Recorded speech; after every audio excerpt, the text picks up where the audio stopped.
Lideramos el camino de la opinión pública y buscamos que la cultura del debate alcance consensos y soluciones a los problemas de nuestro país.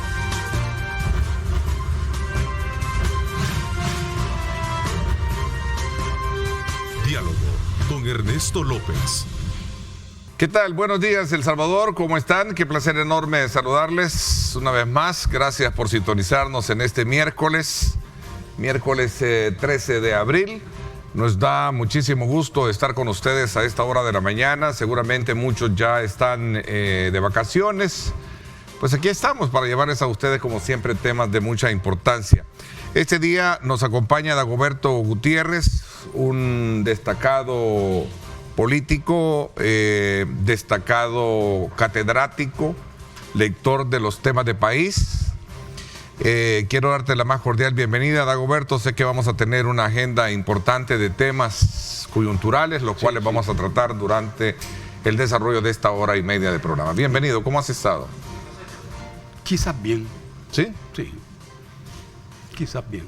¿Por qué quizás? Porque es que la incertidumbre es lo que determina la realidad planetaria en este momento. Y de todos los seres humanos. La incertidumbre. Porque hay un mundo que cae y un mundo que emerge. Cae el mundo del dólar y el mundo unipolar y emerge el mundo multipolar.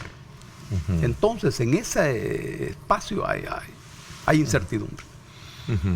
¿Y esa incertidumbre es buena o es mala? Es inevitable y necesaria. Y en esa incertidumbre están todos, fundamentalmente el imperio estadounidense. Ya vamos a hablar de eso. Sí. Mira, hay varios temas que, en primer lugar, y reitero el agradecimiento de aceptar a venir a conversar este día con este servidor, con el país, con el público que está muy atento, desde luego, de tu visita al programa. Uno de los temas que me gustaría tratar, o comenzar a tratar, es esta nueva asunción de una nueva dirigencia al frente del sector empresarial en ANET, que va a estar liderada por Agustín Martínez, un destacado empresario agrícola. A diferencia de cómo estaba, y uno de los aspectos elementales que esboza en su primera intervención de discurso, es necesario que nos sentemos, la academia, los empresarios, el gobierno, para trabajar armoniosamente. Espera mejorar una comunicación con el gobierno. ¿Cómo es este contexto? Es importante. ¿Sí? Ahora, ¿Te parece importante? Sí. Sí. Okay. Este es un libro de Raimundo López Medina sobre el comandante Feliciano. Este es un combatiente heroico y maravilloso del territorio de la lucha armada, de las Fuerzas Armadas de Liberación, el ejército del Partido Comunista. Un buen trabajo que recoge la historia del país, que la vida de Tomás García. Ya está en la UCA, ahí lo pueden encontrar. Quiero participar de la alegría de la edición en náhuatl del Principito. Esta es una noticia de extraordinaria importancia. Nosotros hablamos un idioma, el castellano, al que no amamos. Miren qué problema, al que no amamos. Por eso no sabemos gramática y además no nos interesa saber gramática. Es por eso. El náhuatl es lo que llevamos en nuestros genes, pero no lo hablamos. Algún día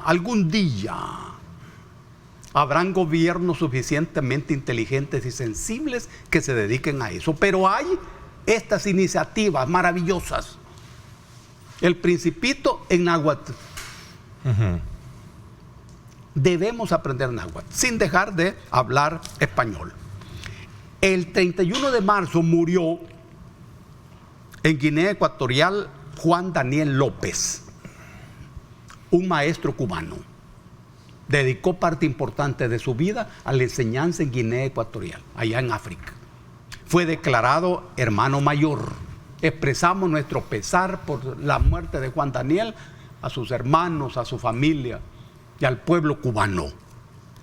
Abril ustedes saben, es el mes heroico. El 2 de abril de 1944, oficiales jóvenes del ejército se levantaron contra Maximiliano Hernández Martínez. Ese levantamiento fue derrotado, fueron fusilados 13 o 14. Pero en mayo, al mes siguiente, se dio la huelga general de brazos caídos. En otro programa vamos a analizar la experiencia política que ahí se dio. Bueno, esa noticia sobre la reestructuración de la dirección política de los empresarios de la ANEP es muy importante,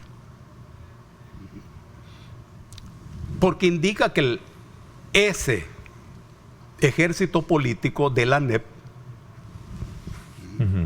se está preparando para las batallas que se están dando hoy y para las batallas que vienen. Es que los capitalistas del país, de este pequeño país, que es un capitalismo primitivo y muy atrasado, todavía oligárquico y muy poco burgués, ha de entender que de lo que se trata en este momento es justamente de un esfuerzo de modernización del capitalismo. Modernización del capitalismo, de modo que pase del capitalismo oligárquico a un capitalismo más sintonizado con lo que está ocurriendo en el mundo. Un capitalismo no globalizado, un capitalismo pluricéntrico, un capitalismo en relación con los mercados internacionales, sin ningún centro oligárquico planetario que te diga a vos qué es lo que tenés que hacer. Esa es la fenomenología. Y todo empresario que no entienda esto se va a quedar a la orilla del camino. Es importante el llamado a diálogo que hace Agustín. Con todos. Te faltó el diálogo y la relación, Agustín, con los productores. Porque si hay algo que ustedes, empresarios, deben entender, que ustedes no son los productores. Los productores son los trabajadores, los que producen las cosas. Ustedes son los dueños de los medios de producción, nada más eso. Y si ustedes no dialogan con la gente que produce, no van a llegar muy lejos. Pero está bien dialogar. Y si se puede negociar con las fuerzas políticas, con el gobierno, sin falta. Y esto no quiere decir que vos estés de acuerdo con el gobierno, no. Estamos hablando de relaciones políticas, no de relaciones personales, políticas. Y eso abarca un abanico muy grande. De modo que es una muy buena noticia. La anterior dirigencia tuvo muchos enfrentamientos con el gobierno, te recuerdas, ¿verdad? Sí. Y eso era natural encontrarlo dentro de ese proceso de cambios, de visiones que se experimentarán ahora con... Por supuesto. Si no hay nada más sanguinolento que el enfrentamiento entre hermanos. Y es que entre hermanos capitalistas, que es de lo que se trata en esta coyuntura. Ojo, yo no soy amigo del capitalismo. No. Mi cabeza está en otro territorio. Pero es que es de eso de lo que se trata en este momento histórico.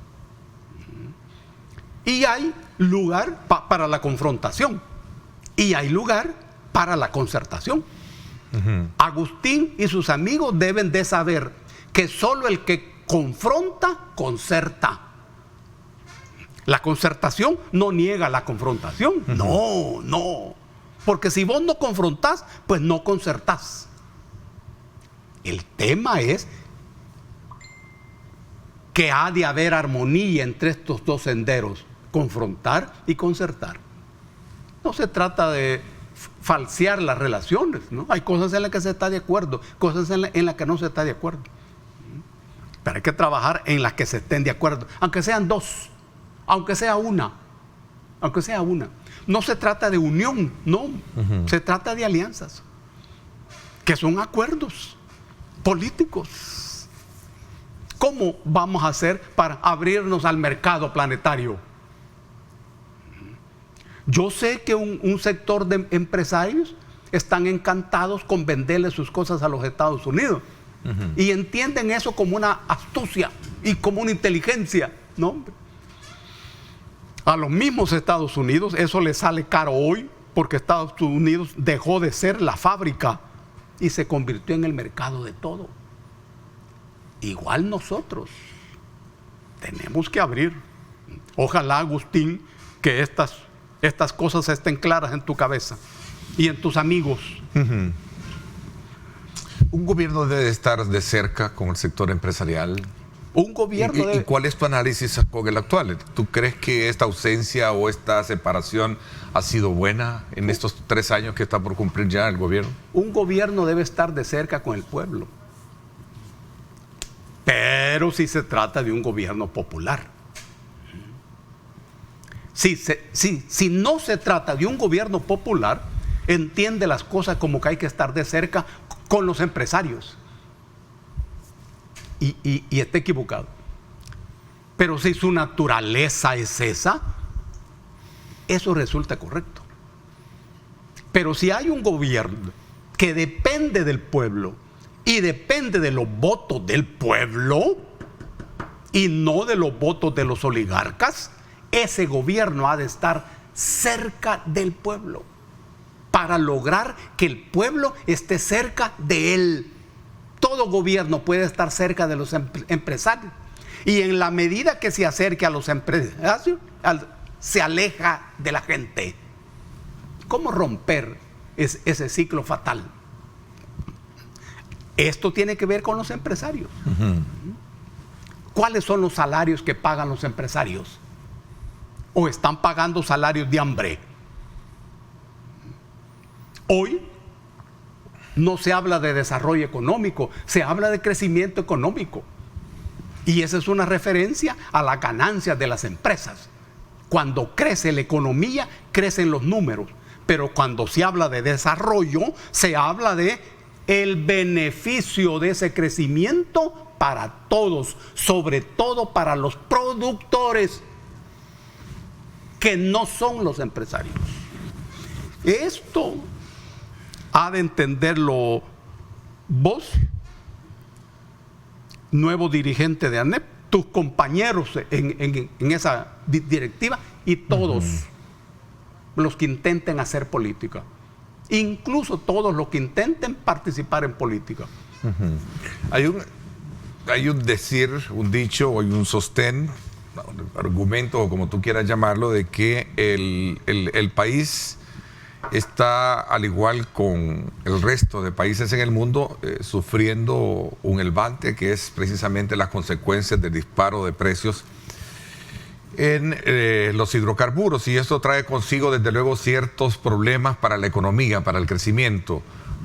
¿Cuál es la lectura que tú has hecho de las medidas y el impacto que estas han tenido, y si estamos en lo correcto de poder establecer la unidad para poder enfrentar esto que no es nuestro, sino que nos viene de afuera, los problemas estos? Normalmente se habla del recrudecimiento de la crisis del capitalismo actual, vinculándolo con los acontecimientos en Europa. El enfrentamiento que se da hoy entre Eurasia, Estados Unidos, Occidente y la OTAN. Yo pienso que no. Es que hay una serie de crisis superpuestas que configuran la crisis del capitalismo occidental. Este es, si vos querés, una categoría nueva: crisis del capitalismo occidental.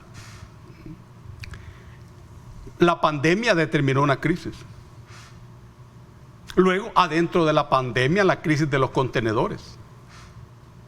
Luego, dentro de eso, viene esta confrontación: Eurasia, Estados Unidos, OTAN y Europa Occidental. Pero no es este el factor que dispara los precios. Es todo ese conjunto de factores que disparan los precios. Ahora, nosotros como país no estamos exentos de esas consecuencias. Pero los que más se están estremeciéndose son los países de Europa Occidental, que en este momento son el patio trasero de los Estados Unidos, por la falta de inteligencia de los dirigentes de esos países. Porque en este momento no son las personas más inteligentes de Europa las que están dirigiendo esos gobiernos. Ahora, nosotros tenemos consecuencias específicas. Y es cierto, ni el país ni los gobiernos son responsables. Pero los gobiernos son responsables de las medidas en defensa del pueblo frente a esa crisis. Este es el punto. Entonces los gobiernos se diferencian hoy por las medidas que adopten en defensa de la vida y de la bolsa de la gente. Eso caracteriza en este momento a este gobierno. Hay un esfuerzo total de defender el bolsillo de la gente, buscándole. Y aparece claro hasta hoy que se puede. Incluso en el marco de la crisis multifacética que sufre el país, el gobierno está maniobrando, se está moviendo, defendiendo a la gente. Eso quiere inteligencia y quiere valentía. El gobierno está por cumplir 3 años. ¿Cuál es tu valoración, si lo queremos ver desde el punto de vista de si han logrado establecer aquellos cambios o la pandemia, esta nueva crisis que tenemos, han sido factores que en su momento no han dejado avanzar en eso? Tenemos sobre la base la discusión que muchos sectores están esperando, que es el tema de las pensiones, por ejemplo, que es como tú dices, la almendra de un sentimiento social que espera ver qué es lo que se va a hacer con ese tema. El gobierno aparece como gobierno hasta este momento, hasta estos momentos. Expreso esto porque recién instalado el gobierno, vino la pandemia. Sí. Entonces no dio tiempo de hacer Saliendo mucho. de la pandemia nos viene esta crisis. Claro. Entonces, largos meses de pandemia. En ese periodo el gobierno demostró capacidad para tomar las decisiones, por fuertes que fueran, siempre y cuando fueran oportunas. Y esas decisiones se tomaron. Por eso me parece que el saldo frente a la pandemia es positivo. Ahora bien, se sale de la pandemia y por supuesto vienen las consecuencias económicas de la pandemia. Es obvio.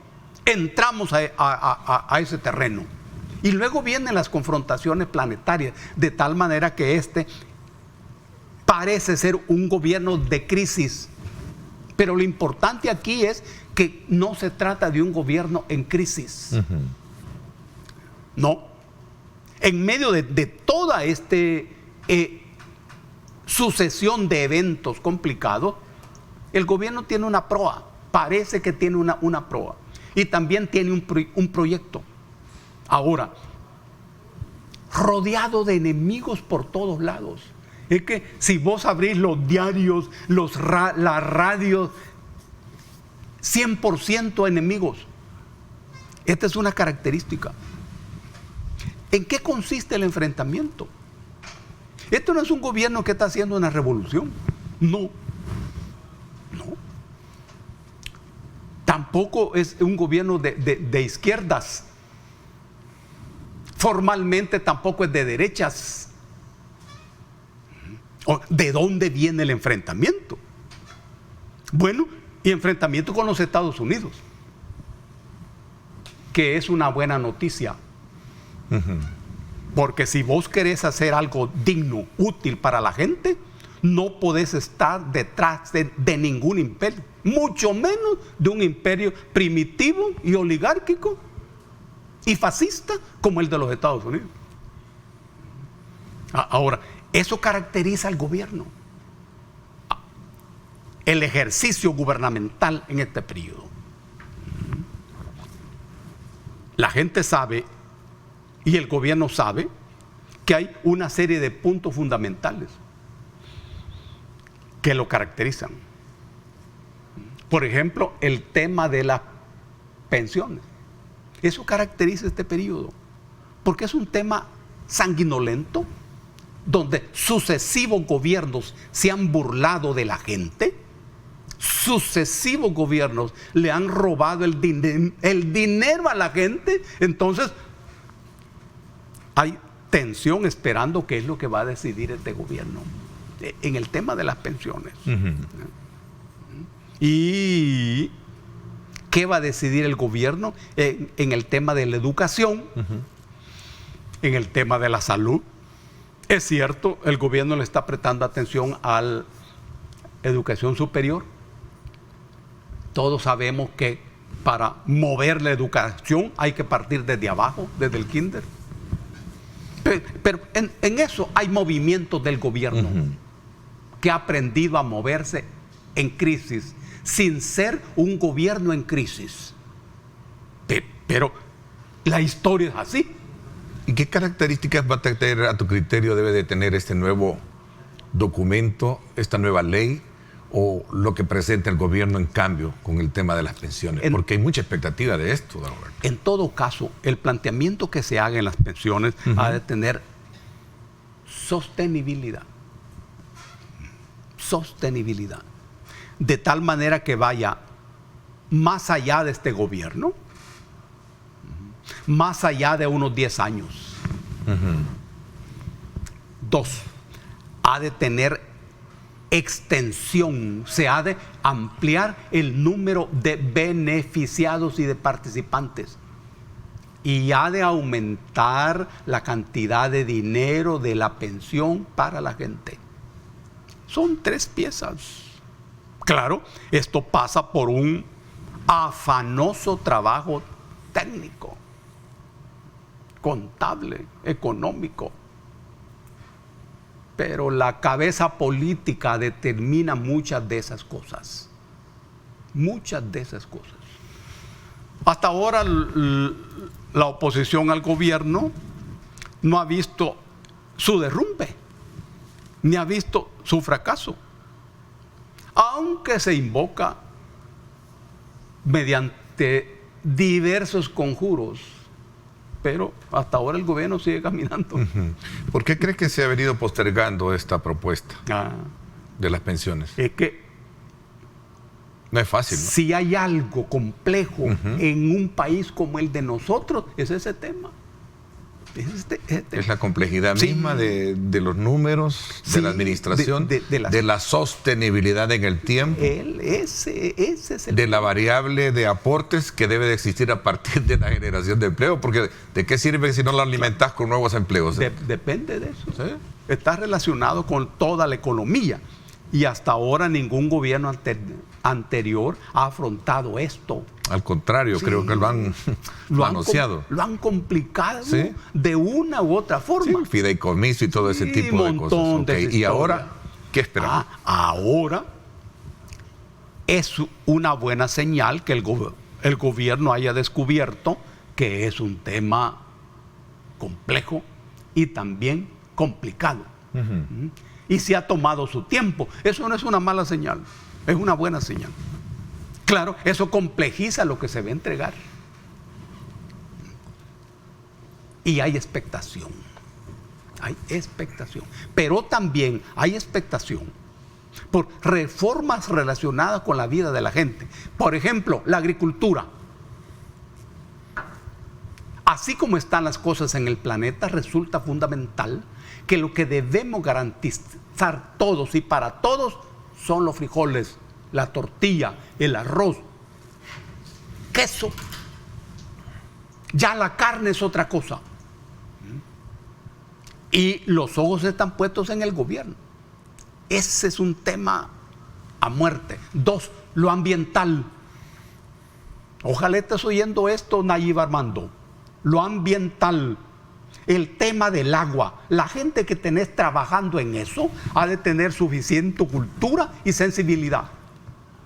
Es necesario ponerle atención a la Ley General de Recursos Hídricos. Ahí es conveniente introducir más de un cambio. A menos que en esa ley tu gobierno haya decidido volverse simpático para el mercado. Has de saber, como lo sabe todo el mundo, que lo que es bueno para el mercado no es bueno para la gente. Ese juego es un juego fino. Un juego fino. Vos sos inteligente y tenés sensibilidad, sabrás ponerle atención a esto. El tema de la educación. Salud. Por supuesto, la economía. Que todo te salga bien. Quiero cerrar un poco el ciclo en esta primera etapa del programa con el tema que venimos abordando, que es el tema de las pensiones. En ese tema hay un actor muy importante que, por cierto, fue convocado a Casa Presidencial para escuchar de viva voz del presidente la necesidad de establecer un nuevo modelo de pensiones en el país. ¿Cómo ves el tema de la clase trabajadora en la participación de esta discusión? ¿Debe de estar presente en esa discusión? Los trabajadores son los productores. En las organizaciones gremiales de los empresarios aparecen como los productores, cuando son apenas, entre comillas, los dueños del capital, los dueños de los medios de producción. Claro, las organizaciones de los trabajadores históricamente se desarrollan en los momentos en que se desarrolla la producción. Por eso el movimiento sindical creció en los años 50 del siglo pasado, cuando los gobiernos militares, en ese momento dirigidos por Óscar Osorio, impulsaron la industrialización. Al haber más fábricas, hay más obreros. Al haber más obreros, hay más sindicatos. Al haber más sindicatos, hay lucha. Pero es que el mismo capitalismo por el que ustedes propugnan no se puede desarrollar sin obreros. ¿Y dónde? ¿Y cómo? Y por eso la cabeza política debe ser suficientemente clara. Deben haber sindicatos. Ahora, en este tema de la pensión y en estos momentos hay dificultades en el movimiento popular y dificultades en los movimientos sindicales. No están en su mejor momento. Es que eso tiene que ver con las dificultades estructurales del mismo capitalismo. Pero en la pensión se necesita escuchar a los productores, a los trabajadores, que son los que van a poner el dinero de sus cuotas para hacer el fondo de las pensiones. Son los trabajadores, no son los empresarios. Entonces uno espera que en este tema y en otros temas el gobierno tenga la suficiente inteligencia y la suficiente sensibilidad para escuchar a la gente, para escuchar a los trabajadores. Sin miedo, Nayib Armando, sin miedo. Es posible que aparezcan opiniones diferentes a las del gobierno. Es que de eso se trata. La opinión de uno no es la opinión de Dios, no, hombre. Uno puede estar equivocado y uno aprende de la gente. Escuchar a los productores, es decir, a los trabajadores en este momento, en ese tema de las pensiones y en otros temas, es de vida o muerte. No solo para tu gobierno, sino para todos los gobiernos medianamente inteligentes. Yo sé que vos te reuniste con los trabajadores. Esa es una práctica fundamental, fundamental, que sanea las cabezas de los gobiernos. Siempre y cuando escuchen a la gente, no solo oigan a la gente. Oír es fisiología. Uno oye si tiene buenos sus oídos, pero escucha si tiene bueno su cerebro.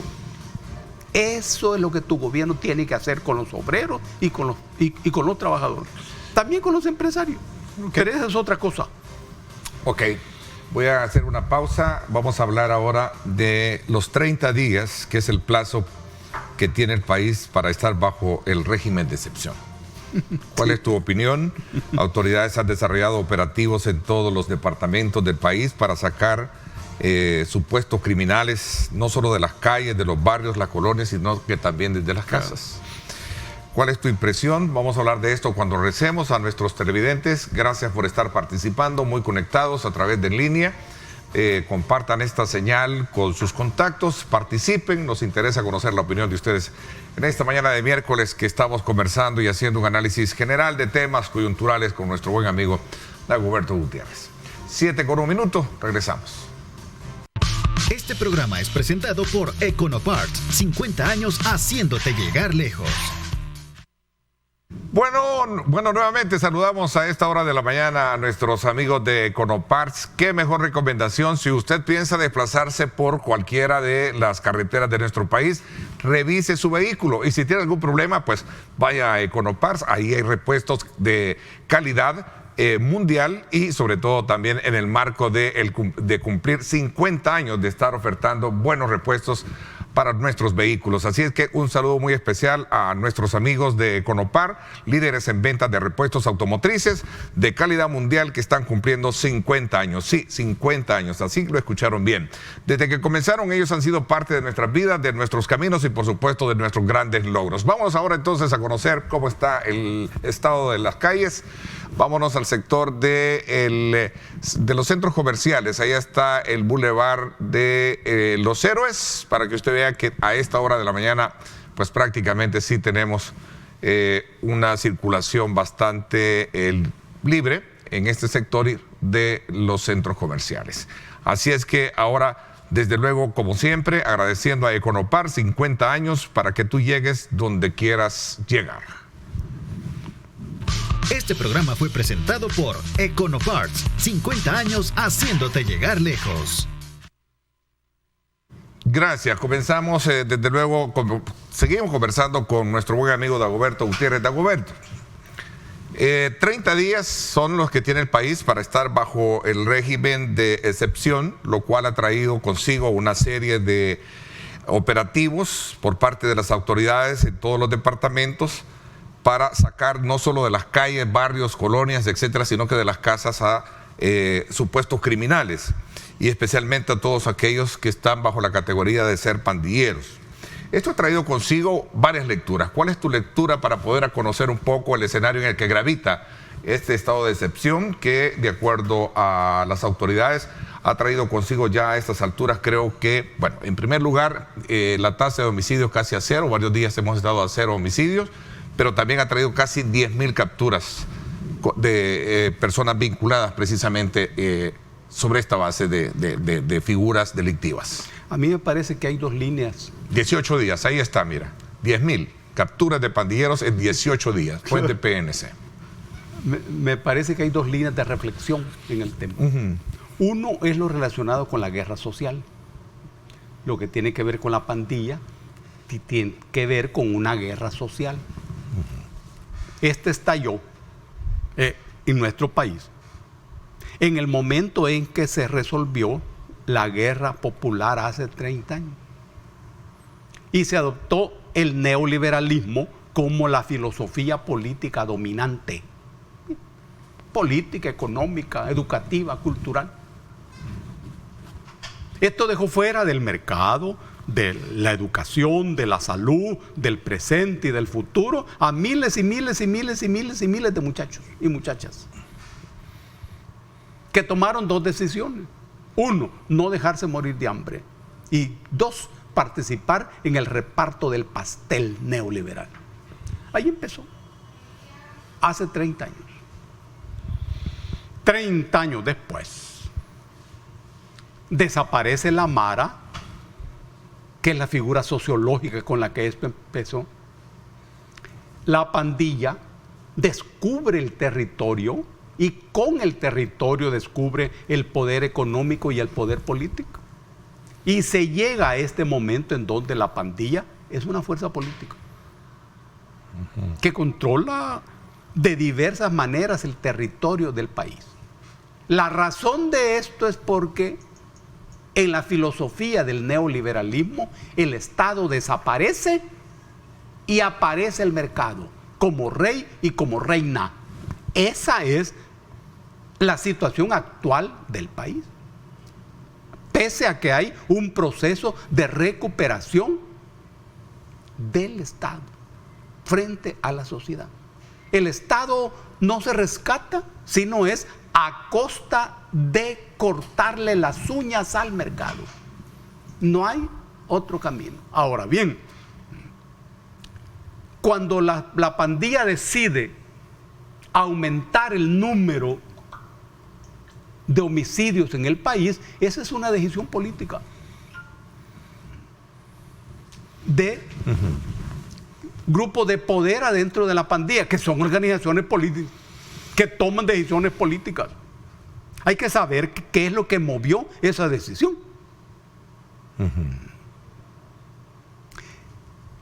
¿Qué es lo que pasó en ese enfrentamiento permanente con la pandilla? Ese enfrentamiento y ese contacto. ¿Te refieres al detonante del fin de semana donde hubo la matanza? Sí. ¿Qué detonó eso? Sí. Esa es la pregunta que tú te haces, como muchos. Eso es lo que ¿Qué pasó ahí? Sabe. Claro, eso es lo que no se sabe. Pero lo que sí se sabe es que se trata de una decisión política, porque en todo caso se trató de una demostración de poder. Independientemente de lo que eso significa en términos de muertos. El poder para cada sector significa diferentes cosas. Ellos dieron una demostración de poder. Claro, eso fue una grave alteración del orden público. Y el Estado tiene el recurso constitucional del régimen de excepción. Jurídicamente es una figura que a personas no nos gusta. A mí no me gusta la figura del régimen de excepción. Eso iba a preguntar. No, jurídicamente. Observen ustedes que el régimen de excepción está justamente entre la parte de los derechos individuales y los derechos sociales. Funciona como una especie de bisagra que conecta estos regímenes distintos. En la Constitución del país, el artículo número 1 es un título único, es el Estado y la persona. Y luego viene el título 2, derechos individuales, una gran cantidad, es un menú. Ahí hay un manejo, hay un manejo. Porque, por ejemplo, se te dice, tenés libertad de expresión. Ah, bueno. Ajá. El derecho te dice expresión. Eso no significa lo mismo que hablar. No es derecho de hablar, sino derecho de expresión.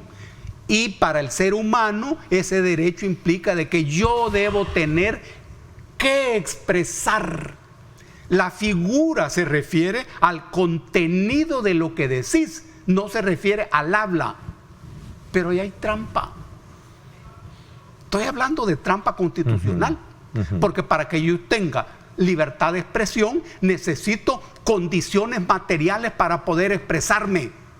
Ajá, ¿y la gente tiene televisoras? ¿Tiene diarios? ¿Tiene radios? No. Pero además, en el mismo texto se te dice, tenés libertad de expresión siempre y cuando no se altere, no se amenace el orden público. ¿Y qué es el orden público? El orden público Es el nombre jurídico que se le da al conjunto de leyes, decretos, reglamentos, ordenanzas, resoluciones, providencias que están al servicio de conservar la realidad tal cual es. Imagínate el concepto. Esto quiere decir que cuando yo hablo exigiendo que cambien ciertas cosas, estoy amenazando el orden público. Mira la trampa. Bueno, pero al terminar todo este régimen de derechos individuales, viene la excepción. La excepción es el arma del Estado. Cuando el Estado se ve amenazado, el derecho le dice: podés quitarle los derechos a la gente. Tan fuerte es esto que algunos juristas como Carl Smith dicen de que soberano es el que maneja la excepción. Es cierto que la Constitución no te dice que te quitan derechos, no. Te dice que te suspenden las garantías. Este es preciosismo jurídico. Mira qué belleza.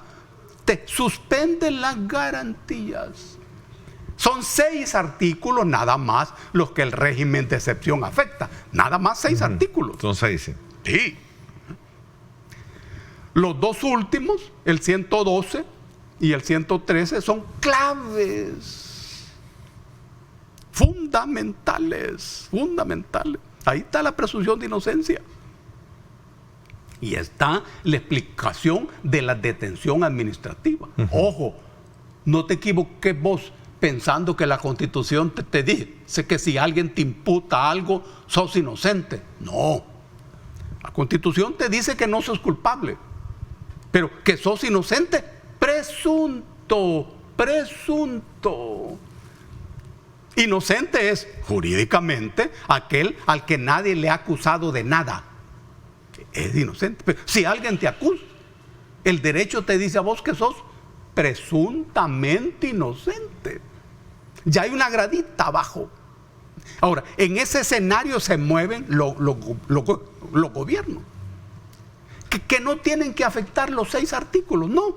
En los decretos se establece, pero tiene 30 días. Claro, en esos 30 días el gobierno tiene que resolver. Y cuando se trate de represión, como en este momento, las fronteras son muy débiles. Cuando se trata de huracanes y terremotos, imagínate, porque una de las causales del régimen de excepción son las catástrofes. Cuando hay terremotos, cuando hay ciclones, sí, el gobierno puede quitarte los derechos. Cuando vos estás débil, necesitando ayuda, viene y te quitan los derechos. Hoy no. Se trata de esta confrontación. Y las fronteras son débiles. El número de detenidos indica que la confrontación es grande. Y que el gobierno tiene toda la disposición, no de resolver esto, porque son miles, pero sí de dar un golpe muy importante. Ojalá que el gobierno sepa muy bien que se trata de un proceso de larga duración, de muchos años para resolver esto, porque es un fenómeno que tiene 30 años, pero en esta confrontación me parece a mí que el gobierno tiene el respaldo de la gente. Hay que preguntarle. Ahora, ¿y el gobierno puede prorrogar? Perfectamente. 30 días más el régimen de excepción. Claro, perfectamente. Eso está en manos de los gobiernos. Acuérdense ustedes, durante la guerra vivimos el régimen de excepción 12 años. Sí. O sí, cada mes el gobierno tiene que dar un nuevo decreto. Vi una declaración que hizo Gustavo Villatoro, el ministro, y decía de que si era necesario ampliarlo, se iban a ampliar 30 días. Claro. Ahí no hay ninguna dificultad. Estas capturas lleva consigo el acceso directo, que para nadie es un secreto ver de personas que andan con sus tatuajes alusivos a los grupos que han sido calificados delictivos, terroristas. pero también hay denuncias de violaciones de personas que no están de alguna manera vinculados a estos grupos. ¿Cómo ves esto? Claro. Esta frontera entre... Es que esa frontera siempre es tenue. Uh-huh. Y siempre en estas circunstancias ocurre eso. Claro. ¿Justo por pecadores o qué? A saber. Pero siempre se abre la posibilidad que se detenga a alguien que no es pandillero. Por eso hay ya varios que están saliendo. Que están saliendo, sí, unos trabajadores. Etcétera. Esto tiene que ver con la conducta de la población durante el régimen de excepción. Claro. Hay una suspensión de tus derechos. Uh-huh. Hay una suspensión de tus derechos. La Constitución matiza eso, pero nada más es matiz. Uh-huh. Eso se resuelve también jurídicamente. ¿Sí? Lo más grotesco es cuando los derechos se le suspenden a la gente en tiempos de terremotos, uh-huh, huracanes y ciclones. Hoy, la gente está de acuerdo en esto. sí. Porque sí, muchos lo han expresado. claro. Que de los 10,000, 9,000 que sean, pongámosle 8, que son delincuentes, ya no están en la calle. Claro. El pueblo tiene mucha sabiduría. Sí. Además tiene experiencia. Este golpe puede mover la cabeza política de los jefes de las pandillas. Claro. Siendo como son una fuerza política, tiene reflexión política. Pero ¿quién movió todo esto? Esa es la pregunta que tú te hiciste, y te la haces y no encuentras la respuesta. Claro, uno no tiene información. No tiene la información, porque ¿qué pasó con ese? ¿Qué es lo que hizo detonar todo eso? Seguro. ¿Por qué tomaron esa decisión? Sí. ¿Por qué tomaron esa decisión? ¿Qué habrá pasado? Sí. Quienes lo tomaron son los jefes, ¿verdad? Que son los que toman la decisión. Que entiendo los han capturado, entiendo, porque no sé si la parte intelectual, porque detrás de todo eso se habla de intelectuales. Claro. Es que estamos hablando de ejércitos muy bien organizados, con capacidad para formar sus profesionales, sus intelectuales, porque es un poder económico, un poder financiero. Uh-huh. Bueno, el gobierno sabe esto mucho más que uno. Se supone, ¿verdad? Se supone. Mira, el secretario Anthony Blinken, secretario de Estado de los Estados Unidos, voy a hacer una pausa, emitió un comentario en su cuenta en Twitter, en la que decía, voy a traducirlo: condenamos el aumento de la violencia de pandillas y homicidios en El Salvador. También instamos al gobierno a defender el debido proceso y proteger las libertades civiles, incluidos las libertades de prensa, reunión pacífica y expresión. ¿Qué piensas al respecto? El gobierno, el presidente inmediatamente sale al paso, le responde al secretario Blinken y le dice: tengo un amigo periodista, quiere acceder a Guantánamo para ejercer sus derechos de libertad de prensa y comprobar si los detenidos han disfrutado de sus libertades civiles y de un debido proceso. Tienes terroristas que te amenazan y nosotros tenemos terroristas que nos amenazan, le dice también. ¿Sí? Después viene el más reciente, Alexandra Hill, que es la canciller nuestra. Con todo respeto, le dice, su tuit es de lo más angustioso porque parece que está ajeno a la sangre derramada y los sueños que estos terroristas han hecho añicos a miles de salvadoreños inocentes. Y aquí me quedo corto porque todavía dice algo más, creo, está cortado este tuit, ahí donde ella dice, eso no es de amigos. O sea, si lo vamos a, cuando regresemos, por favor, me lo ponen completo. Está bien. Vamos a hacer una pausa, gracias por estar con nosotros esta mañana, 7:20 minutos. Experimenta el poder limpiador de Tecron. Texaco con Tecron. Libera tu potencial. Bueno, vámonos entonces, gracias a Texaco con Tecron, al reporte del tráfico a esta hora de la mañana también en el sector del Boulevard Constitución, en el desnivel o redondel que se le conoce como La Chulona y es el monumento a la Constitución, sí, ¿verdad? Sí. Qué curioso, ¿va? Es maravilloso. Sí. Traducido al folclore salvadoreño, La Chulona, pero a la cultura. Sí, a la cultura. A la cultura, ¿sí? Porque la Constitución no le dice nada a la gente. Eso quiere decir. Sí. ¿Qué le dice la Constitución al pueblo? Nada. Bueno, ahí están las imágenes gracias a Texaco con Tecron. Llena tu tanque y descubre que solo Texaco te da más kilometraje. Esto gracias a su aditivo limpiador Tecron, que mantiene limpio tu motor, brindando un mejor y mayor desempeño para tu carro. Ahorro en cada kilómetro, por supuesto que sí, solo con Texaco con Tecron y especialmente en este periodo vacacional. Experimenta el poder limpiador de Tecron. Texaco con Tecron. Libera tu potencial. Bueno, vamos a continuar conversando con Dagoberto. ¿Cómo ves las reacciones que este estado de excepción ha traído precisamente en algunos sectores que ya los conversamos a nivel nacional, Estados Unidos?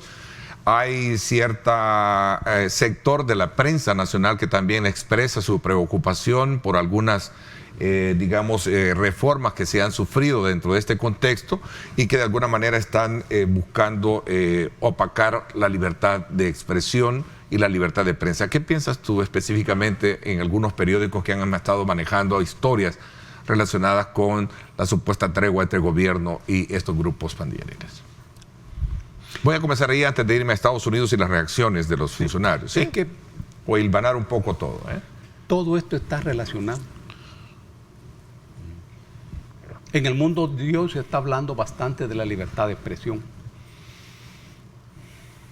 Y los periodistas en cierto momento aparecen en primera línea. Pero ¿qué ocurre en el planeta? ¿Por qué ocurre lo que ocurre y no ocurre otra cosa? Hay que saber que desde que las burguesías tomaron el poder, a partir de la Revolución Francesa en 1789, se construyó un discurso y se organizó un Estado, el Estado liberal. En ese discurso de ese Estado aparece la democracia, los derechos humanos, libertad de expresión, libertad de reunión, de pensamiento. Ese ha sido el discurso, sobre todo de los Estados Unidos, como cabecera de ese capitalismo y cabecera del Estado liberal. En el mundo actual, cuando a ese capitalismo occidental dirigido por los Estados Unidos se le complica todo, y aparece otro bloque en el planeta, Eurasia, donde está Rusia, China, la India, Irán, Asia, pujante, fuerte, y la cabecera de este capitalismo occidental dirigido por los Estados Unidos entra en crisis. En este momento, este bloque occidental renuncia a su discurso y renuncia al Estado liberal. Miren el fondo de la crisis. Esos estados carecen de todo piso y todo techo para hablar de lo que hablan. Porque ellos han renunciado a eso y han optado al fascismo como forma de gobierno planetario. Por eso uno mira en el planeta diferentes expresiones políticas. Algunos funcionarios, por la razón que sea, siguen usando expresiones del Estado liberal del que ellos han renunciado. Eso le ocurre a Blinken. Blinken en esa nota habla de los derechos humanos, de la libertad de expresión. Pero qué cerquita de ellos está Guantánamo.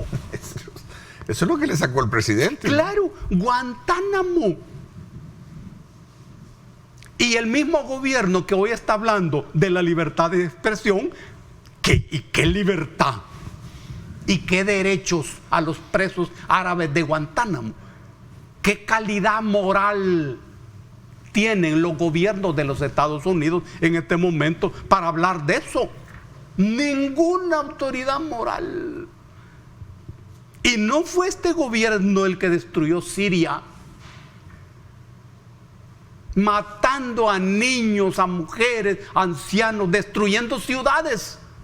Eso hace poquito. Eso no hace 100 años. No, hace poquito. Ese es el problema. Ahora, y estos gobiernos no se dan cuenta de eso. Piensan que en el planeta, los hombres y mujeres que vivimos en este planeta, no leemos diarios. No vemos televisión. No vemos el programa de Ernesto, donde se habla de todo esto.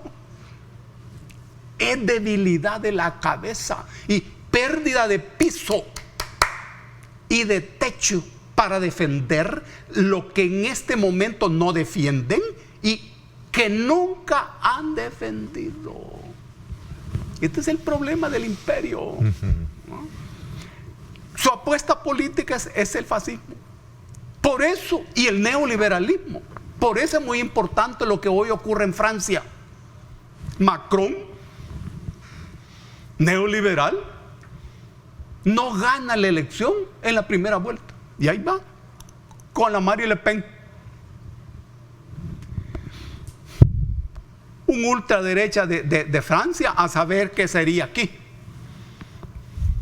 Y depende, Macron, de la sabiduría del pueblo francés y de la capacidad de Mélenchon para construir alianzas con la Marine. Si es que hay posibilidad de librarse del neoliberalismo de Macron. Este mundo se mueve. Y Estados Unidos, por ejemplo, carece hoy como nunca de base, parece discurso. Y lo que le dice Nayib es lo menos. ¿Es correcto lo que hizo el presidente? Claro, claro. Y lo que ha hecho la canciller, que le dijo ya en el complemento del tuit que te dije, que te presenté, es, con todo respeto, su tuit, le dice a Blinken, su homólogo, ¿sí? Al secretario de Estado, canciller. Su tuit es de lo más angustioso porque parece que está ajeno a la sangre derramada y los sueños que estos terroristas han hecho añicos a miles de salvadoreños inocentes. Y dice, somos socios históricos, pero su gobierno nos condena públicamente. Antes de acercarse y encontrar soluciones conjuntas, los amigos no actúan de esa manera. Excelente. ¿Y quién está hablando así?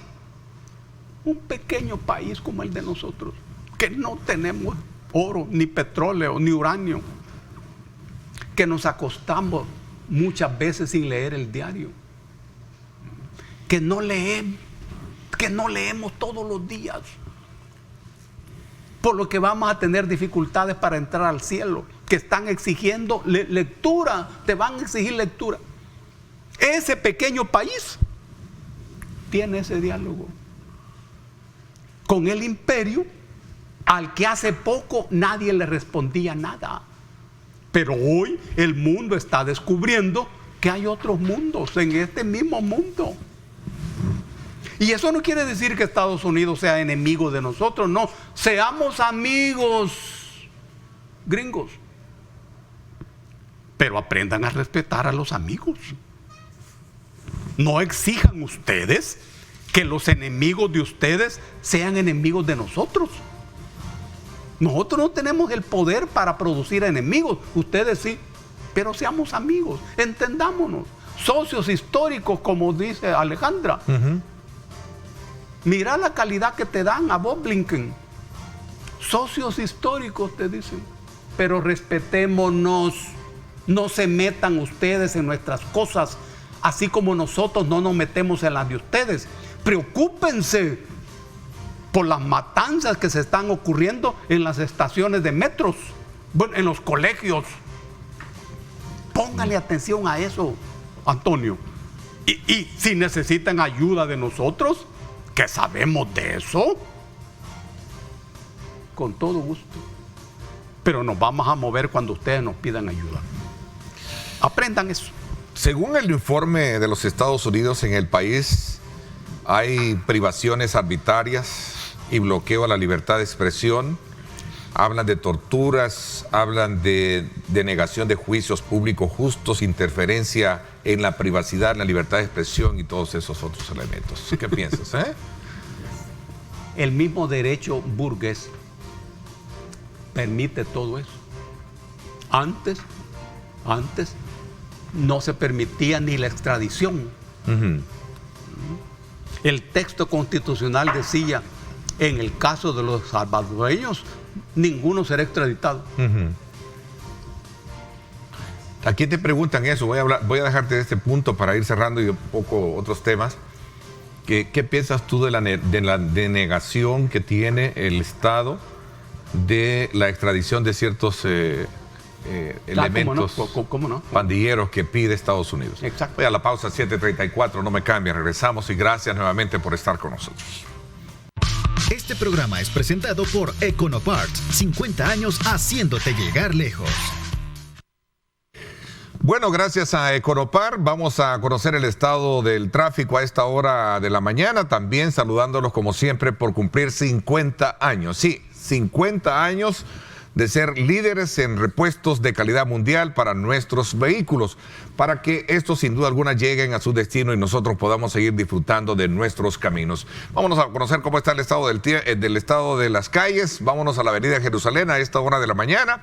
Si usted piensa transitar por esta zona, tome en consideración que tiene una vía despejada, libre, para poderse desplazar sin ningún contratiempo. Y más aún, cuando su vehículo tiene repuestos gracias a Econopar, que le brinda la calidad para que usted pueda desplazarse sin ningún problema. Recuerde, Econopar, 50 años para que tú llegues donde quieras llegar. Este programa fue presentado por Econoparts, 50 años haciéndote llegar lejos. Gracias nuevamente por estar con nosotros. Te decía de estos aspectos que tienen que ver con los reclamos que hace el gobierno de los Estados Unidos, y particularmente cuando hace consideraciones en un informe donde dice que se están cometiendo ciertas vulneraciones a las libertades de prensa, judicial, etcétera, y de derechos humanos. Pero vos te referiste a algo más específico en la presentación. Sí, específicamente en cuanto a temas de derechos humanos. ¿Sí? Sí. Es que en la ejecución de todo régimen de excepción, repito, las líneas son muy finas. Claro. Se trata de una situación de guerra social, diferente a la guerra desarrollada en el marco de la guerra popular de 20 años. Esta es una guerra que tiene motor económico, es la exclusión de la vida, del mercado, de la cultura, de la educación. Aquella tuvo un motor político, que también fue movido por la exclusión, pero política. Entonces, la confrontación en esta guerra es más encendida. Más violenta, por eso se llama guerra social. Es cuadra por cuadra, colonia por colonia, barrio por barrio. En aquella guerra habían frentes de guerra, habían territorios. Había, si vos querés, cierta profesionalidad. Aquí no. De tal manera que, como esto no se ha enfrentado hasta ahora, a partir de un diseño que mire el fenómeno como un fenómeno político y estructural, entonces la respuesta ha sido diferente. Se ha negociado con la pandilla, se han sacado acuerdos, sobre todo electorales. Hay razón en ciertos aspectos, porque siendo este un fenómeno multicoloro, la respuesta tiene que ser así también. No solo con contenidos militares, sino con contenidos políticos, con contenidos económicos, con contenidos sociales, en un proyecto de largo alcance, de varios años, muchos años. Este es un problema Porque cuando cambian los gobiernos, pueden cambiar las políticas y pueden cambiar las visiones y se pierde todo. Ahora, tratándose de un régimen de excepción, referido al orden público, que es en la Constitución la última figura. En las líneas donde se enumeran las causas, dice, en los casos de guerra, invasión del territorio, rebelión, sedición, catástrofe, epidemia y, dice el texto, grave alteración del orden público, que es de lo que se trata aquí, la confrontación es muy directa. Es muy directa. Y los fierros que el Estado adquiere para resolver esa coyuntura tienen mucha fuerza. Y estos grupos que se han manifestado, por ejemplo, esta Alianza por la Paz, han cuestionado precisamente este estado de excepción. Dicen, el régimen de excepción no cumple con el objetivo de combatir las maras, busca amordazar a los medios de comunicación y generar terror en el pueblo con un falso objetivo. Ahí estaban varios representantes de la Alianza por la Paz, Efraín Quijada. Organizaciones agrupadas a este movimiento rechazaron los primeros 15 días del régimen y señalaron que el objetivo de la medida aprobada no es contrarrestar esto, sino que precisamente infundir, digamos, temor en algunos medios. Otro aspecto que quisiera sumarlo a esto es que ¿hay espacio para dialogar sobre este tema? No. Fíjate que el cardenal Rosa Chávez, tengo acá una declaración que dio el pasado domingo de Ramos, consideró que es un momento para que las autoridades tengan un diálogo con la sociedad como salida a la violencia. Consideró que es el momento en que las autoridades y la sociedad tengan un diálogo para buscar una salida a la violencia fratricida. La Semana Santa es una semana para reflexionar y también para rectificar, dice, para todos, para que todos nos convirtamos en auténticos artesanos de la paz. ¿Sí? Sí. Hay dos cosas. Uno, lo que tiene que ver con el diálogo. Y dos, lo que tiene que ver con los aparatos ideológicos de Estado. Empecemos por esto. Aparatos ideológicos de Estado. Es la categoría que se refiere a los diarios, a las radios, a las televisoras, a las revistas, que hacen un trabajo ideológico de Estado, porque todo ese trabajo corresponde al Estado. No quiere decir que sean públicos, no, son privados, pero son de Estado por la naturaleza que la función que desempeñan. Porque en esto hay una pregunta: ¿y por qué la libertad de expresión y los periodistas aparecen en una primera línea, digamos? Y uno se pregunta, ¿de verdad los periodistas están en primera línea? Porque, ¿y los periodistas tienen libertad de expresión? O hagámonos otra pregunta. ¿Y las empresas que se dedican al trabajo ideológico como un diario tiene libertad de expresión? ¿Un diario tiene libertad de expresión? ¿O el diario responde a los publicistas que le pagan la publicidad? En un caso en que una empresa que le paga publicidad a un diario le indica que no se debe publicar tal cosa, ese diario, sabiendo que esa empresa es su cliente mayor o uno de sus clientes mayor, desoye esta recomendación. No lo hace. No lo hace. Ahora, una empresa de esas empresas carece de libertad de expresión, porque responde al mercado que lo sostiene. Ahora, ¿y un periodista en una empresa de esas tiene libertad de expresión? Tampoco, porque responde a la línea editorial de la empresa para la que trabaja. Esto es así. Es la libertad de las empresas. Es así hoy Y será así siempre, hasta el momento en que los mismos trabajadores sean los dueños de esos aparatos ideológicos. Pero además, en ese momento habrán otros problemas que no los podemos avisorar. No los podemos avisorar. En el mundo de hoy, las empresas que difunden información han caído en un nivel muy bajo en toda la labor que se hace en el planeta. La forma como trabajan acontecimientos como lo de Ucrania da una medida. Por eso, ese tema de la libertad de expresión, los mismos periodistas, en privado si quieren, deberían hablarlo. Que no lo sepan las empresas necesariamente. Ese es el punto.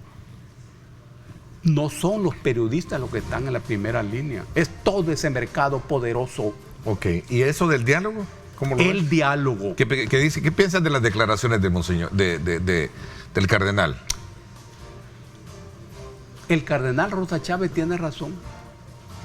Pero tiene razón todas las personas, hombres o mujeres de distinta naturaleza y organización, que piensan correctamente que en esta circunstancia los diferentes necesitan dialogar.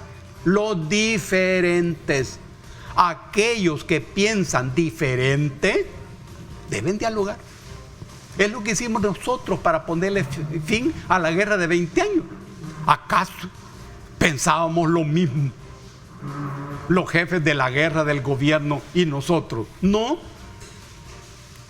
Pero nos pusimos de acuerdo, porque para ponerse de acuerdo, lo fundamental son los desacuerdos. Aquí también ocurre lo mismo. Entiendo que el gobierno necesita sensibilidad necesaria para tomar en cuenta estas opiniones, no solo en esta coyuntura, en todas las que vienen. Mucho diálogo, mucho intercambio, mucha conversación, sin matar los desacuerdos, ¿no? Porque cada quien debe ser lo que es, pero siempre hay un filito.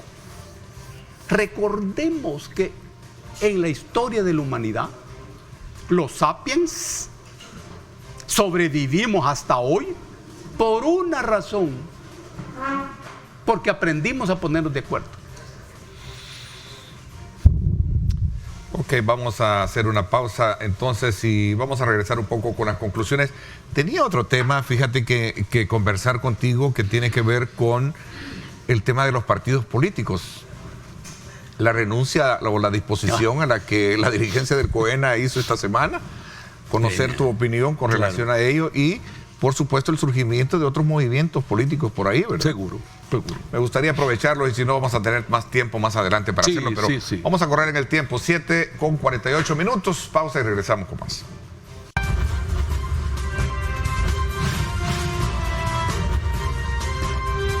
Diálogo con Ernesto López. Gracias nuevamente por estar con nosotros. Mira, pero me están haciendo acá unas preguntas nuestros televidentes. Me dicen, o sea, tú no estás de acuerdo con el estado de excepción, preguntan, así para concretamente. Sí. No estás de acuerdo. A mí no me gusta la figura jurídica. Okay, estoy pensando en la reflexión jurídica, no en el escenario político. Uno entiende que el Estado y todos los estados necesitan defenderse. Pero lo digo que no me gusta en el universo jurídico. Pero uno entiende que el derecho, y eso hemos de entenderlo todos, derecho es la organización jurídica del poder político. Ese es el derecho. No es una cosa virginal, no. Organización jurídica del poder político.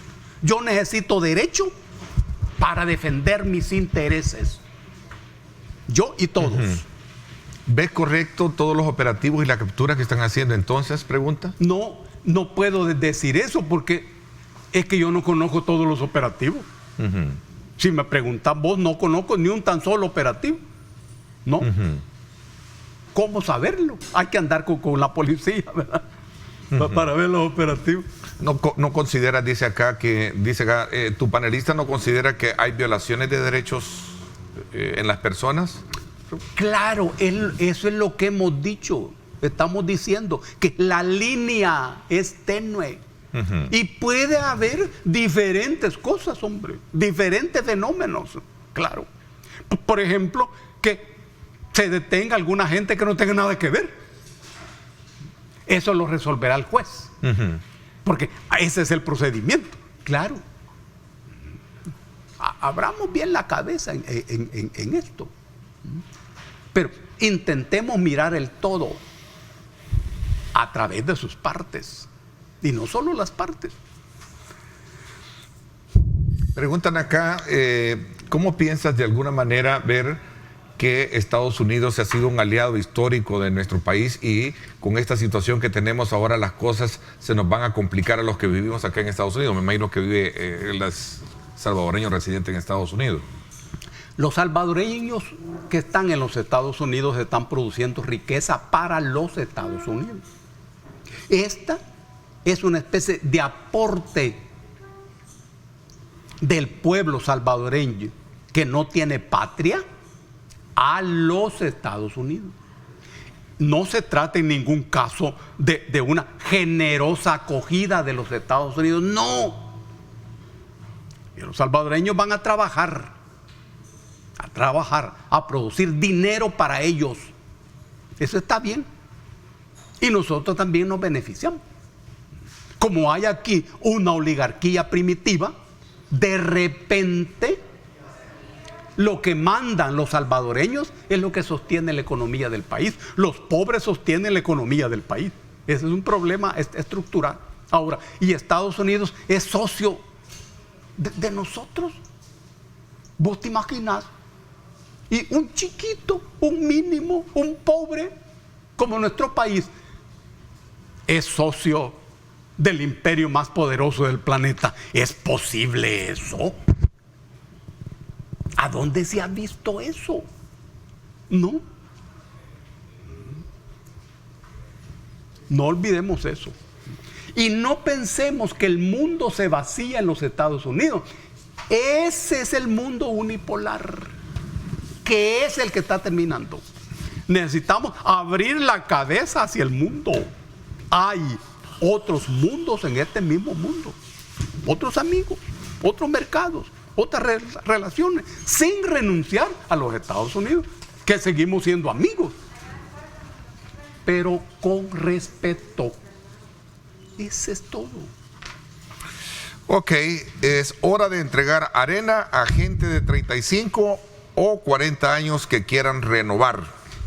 Son palabras que dijo Ricardo Martínez, el encargado de convocar a elecciones internas, tras la renuncia de... Sí. ¿Qué piensas? Esa es una decisión muy inteligente. Porque en todo caso, los partidos políticos se preparan para las elecciones, que es algo en lo que tienen mucha experiencia y mucha capacidad.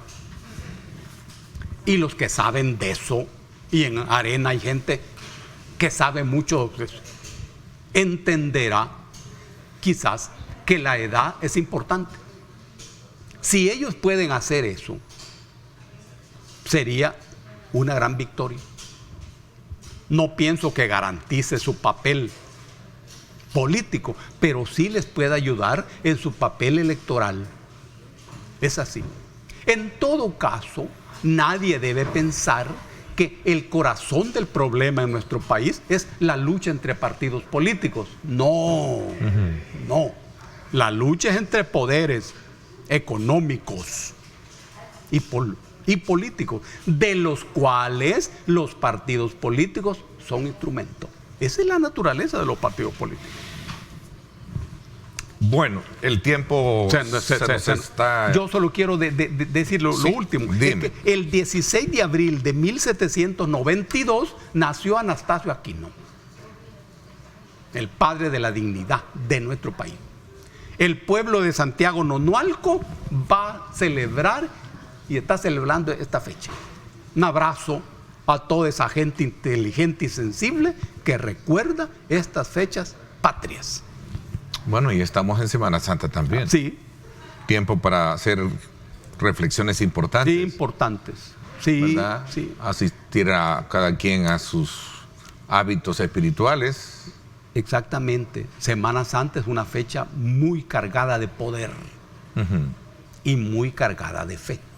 Aprovechémosla para descansar, para leer, para comer torrejas. Un abrazo para todos y para todas. Bueno, Dagoberto, gracias, te agradezco muchísimo por tu presencia y disponibilidad este día miércoles de conversar con nosotros sobre estos temas que sin duda alguna están gravitando en el quehacer de la actividad política de nuestro país y que pues era necesario conocerlo desde tu perspectiva. Así es que te deseo una día de vacaciones placenteros, Sí. ¿verdad? ¿Cómo no? Y a disfrutarlos de manera muy sana, como tú lo dices, ¿verdad? Igual a vos, Ernesto. Muchísimas gracias, te agradezco. Por mi parte, esto es todo por hoy. Radio Fuego, 107.7, tiene el debate político semanal hoy miércoles a las 7 de la noche. No se lo pierda también, con un análisis importante de temas, en concurrencia de todo lo que está ocurriendo, obviamente, en el país, sobre el estado de excepción y otros temas que gravitan ahí en el quehacer de la actividad periodística. 7:57, gracias por estar con nosotros. Arriba, mi gente, viene cargado y precisamente este día el concurso del comelón de pupusas, de torrejas, ahí está, para que usted vea los competidores. Ahí apóyenme, vamos a ver, vamos a romper un poco la dieta, mira, vamos a Dagoberto hubiéramos invitado, ¿sí? A comer torrejas, mira, el comelón de torrejas, ahí están. Vamos a estar con Chimbombín, Alfredo José y hay un montón de también invitados especiales. ¡Qué bueno! Así es, gracias. Pásenla bien y por supuesto recuerden lo más importante, amar a Dios sobre todas las cosas.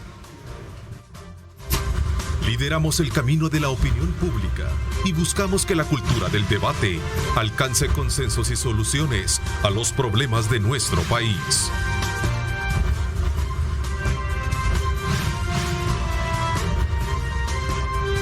Diálogo con Ernesto López.